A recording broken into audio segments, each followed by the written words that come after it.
परमात्मा पूर्ण ब्रह्म सारी सृष्टि के रचनहार कुल मालिक ये कबीर परमेश्वर जी हैं। हम सभी आत्माओं के ये जनक हैं, ये हमारे पिता हैं, परम पिता हैं। मनुष्य जीवन परमेश्वर ने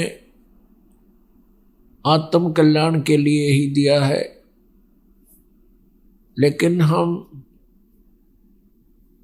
आध्यात्मिक ज्ञान से अपरिचित होने के कारण हमने मनुष्य जीवन का उद्देश्य कुछ अन्य ही मान रखा था। सत्संग में आने से, परमेश्वर कबीर जी के विचारों से परिचित होने से, तत्व ज्ञान की रोशनी में हमें ये दिखाई देने लगा कि मनुष्य जीवन का कार्य एक बहुत ही अनमोल था, जो हमने किया नहीं। कोशिश हम कर रहे थे तो वो शास्त्र विरुद्ध कर रहे थे, जिसका कोई लाभ नहीं था। पुण्यात्माओं,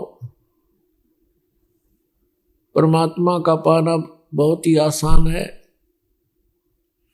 ये विश्वास होना कि जो साधना हम कर रहे हैं ये ठीक है या नहीं, ये विश्वास होना कि जिसको हम इष्ट रूप में मान रहे हैं ये समर्थ है या नहीं,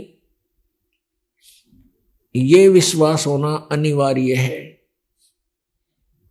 फिर तो बहुत ही आसान है परमात्मा को पाना। जैसे आज सत्संग में आपको सुनाया था, श्रीमद् भगवत गीता अध्याय नंबर 4 के श्लोक 25 से लेकर 31 तक बताया गया है कि कोई देवताओं की पूजा करते हैं, कोई हठ योग करते हैं, कोई केवल योगासन करते हैं, कोई प्राणायाम ही करके अपना मोक्ष मानते हैं, कोई यज्ञ करते हैं, हवन यज्ञ करते हैं, केवल इसी से कल्याण मानते हैं, कोई तीक्ष्ण अहिंसावादी व्रत रखते हैं, जैसे मुंह के पट्टी बांध के नंगे पैरों घूमना के कोई जीव हिंसा ना हो जाए, इसी से मोक्ष मानते हैं। कोई स्वाध्याय ही करके अपना कल्याण समझता है। अब परमेश्वर ने आकर के अपने मुख कमल से बोली अमृतवाणी में ये विस्तार के साथ बताई कि जो साधनाएं आप जी कर रहे हो ये शास्त्र विरुद्ध है, ये साधनाएं करनी चाहिए, ये नहीं करनी चाहिए। कारण क्या रहा कि काल भगवान ने अपनी सूझबूझ से सभी प्राणियों को शास्त्र विधि त्याग कर मनमाने आचरण पर आधारित कर दिया और तत्व ज्ञान छुपा करके अज्ञान भर दिया। उस परमेश्वर का नाम और निशान मिटा दिया। इसलिए परमात्मा अपनी जानकारी देने के लिए स्वयं ही आते हैं। पुण्यात्माओं, सबसे पहले हमने परमात्मा को पहचानना है। उसके बाद तो सिंपल सी बात है, हमें ये पता चल जाएगा कि किन किन महापुरुषों को परमात्मा प्राप्त हुआ, उनकी वे ऑफ वर्शिप कौन सी थी, तो हम आसानी से समझ जाएंगे कि हम भी उन्हीं की तरह साधना करें तो हमारा कल्याण संभव है। पुण्यात्माओं, परमात्मा की जानकारी हमें कहां से प्राप्त हुई थी? जो बहुत बड़े मंडलेश्वर कहलाते थे,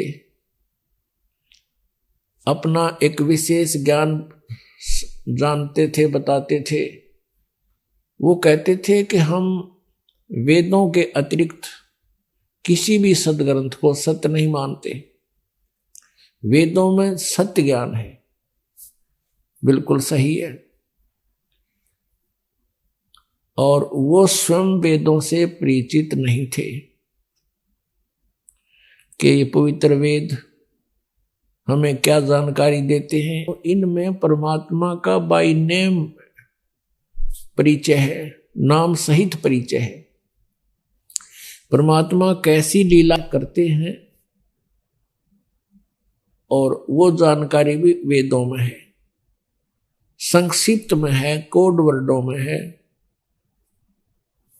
और सूक्ष्म वेद में जो 5वां वेद है, सच्चिदानंद घन ब्रह्म की वाणी, उसमें परमेश्वर की लीला, परमेश्वर की महिमा बहुत विस्तार के साथ है।